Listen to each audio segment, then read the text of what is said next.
cho lùa mà thảo xuyên gió rong lý nọ.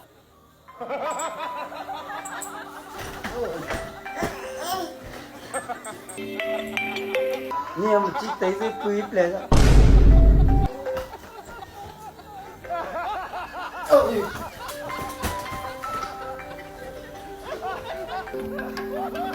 Nghe một trò tay dưới quý chi phu đấy.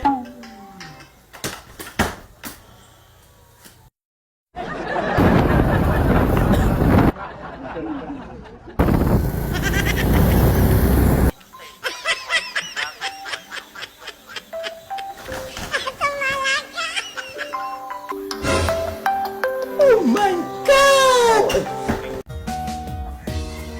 No, có字，có头龙个没有字哦。啊，怎么搞有字了？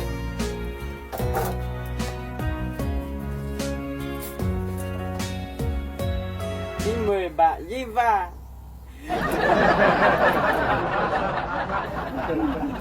哎，我只是sai à. Thầu qua nhà ý một chiếc tờ mà cũng xá mà giống như nó. Thôi ông im mẹ ám bộ đi.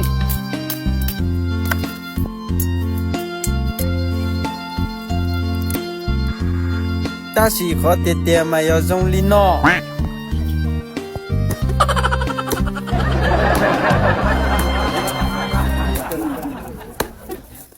Họ biết mình đã để mà giống như nó.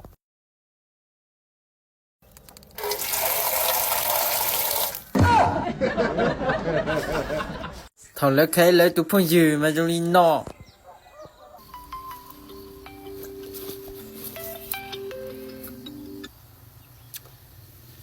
Muốn là chơi bởi dinh. Bởi chung à, có muốn chơi bởi nhóc chơi mà. Cũng muốn tê à. Có một tí là. Một tí có cho tiểu sĩ chế là cho cô mà yếu khổ ra. Giờ chơi hình chú của tiêu chồng có tê nè. Cái cọc có sẽ cũng là phụ dư mà. Mà luôn.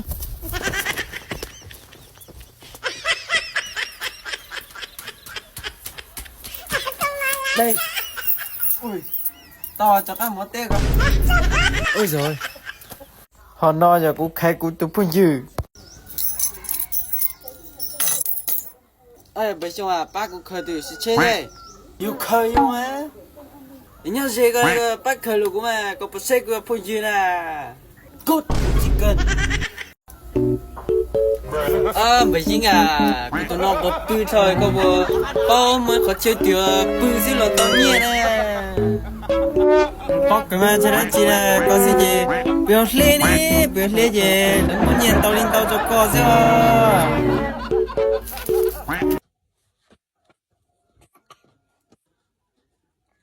Nhìn tao rồi em mấy trẻ của sao? Ít thôi nhé không tao, vì tao thì lại nhìn hết. Mấy trẻ mà. Cái nó dơ. Mấy trẻ mà. Chờ dơ, nó sao cũng tao lại. Bruh.